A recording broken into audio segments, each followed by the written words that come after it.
This is Julie, and this is Julie's blog.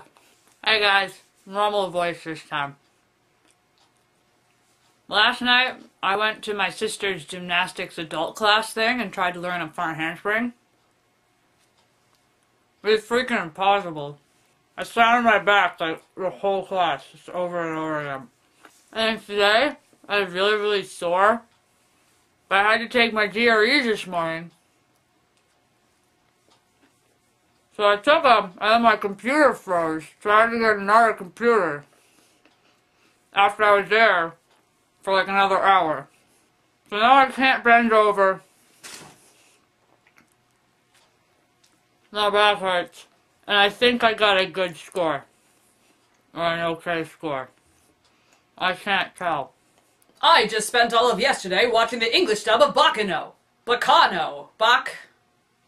Hello, Miria. That was, of course, after I watched the English dub of Mushi-Shi and Trinity Blood. Trinity Blood was bad. Or at least not as good as the manga. Mushi-Shi. I spent most of my time picking out what voices were whose from Chrono Crusade and Princess Tutu. Jacuzzi's the voice of Chrono. Oh no! What'll we do? The horrible New York accent doesn't help it much. Ghost in the Shell is a horrible dub. Movie dub. English dub. It's a bad movie and it's a bad dub. Hot! God, why does everything have to involve bending? Water bending! This chick started talking about how she was watching Legend of Korra, and then she drew this picture of herself as a bender, so then I had to do it. It was really fun, I drew a picture! Look, see? It's me as an earthbender. Kind of. And then I had to make up more characters. That one is Seefer, and that one is Jakana. Seefer, firebender, Jakana, waterbender, and that's the 4-year-old Popo who looks ugly. Ooh. And then I sat on them for a week and I came up with this amazing story! Well, yeah, it's a good story. 15 years have passed since the end of the 100-Year War.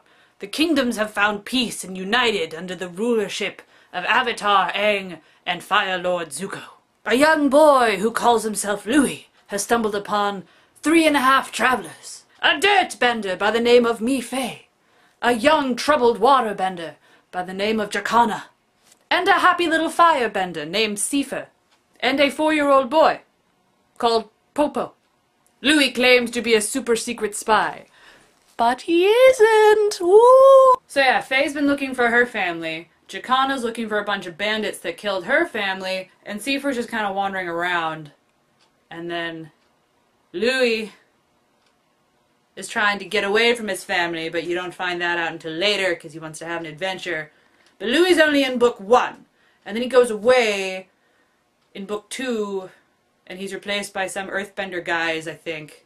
I don't know what happens in book 2 yet. But in book 3, all this stuff comes crashing down, and then you find out stuff about Louis, and then you find out stuff about Faye, and then Jakana has to fight the bandits. They're fighting her, and then you find out that Seefer's got family he wasn't talking about, because we know about his brother that's back in his village, but we don't know about this other chick, and you don't know that Seefer actually has an angry side to him, because before I had a firebender and a waterbender, and then I thought I'll make the firebender the calm one, and the waterbender the angry one. Yeah, twist. I'm so tricky like that. One day it shall be written. And by one day, I mean it's not gonna happen. But I have all these cute little scenes that happen. Like, one of my favorite ones, there's Jakana. Jakana's from the Water Tribe. Her dad was from the Northern Water Tribe, and then he was migrating to the Southern Water Tribe, but then he ran into this lady and fell in love, and they got married and they had a child. And he has just a few beads in his hair, but he had a lot of beads from his tribe. So then one day, Jakana wanted to put them all in her hair. Well, she really wanted to have long hair, but she gets into trouble, and it keeps getting cut off. And you'd think she'd have short hair because she hates her hair, but she keeps growing it. And they're like, why do you have long hair? And she's like, well, I think it's stupid. And she goes to cut it off, and then one of the beads in her hair falls out.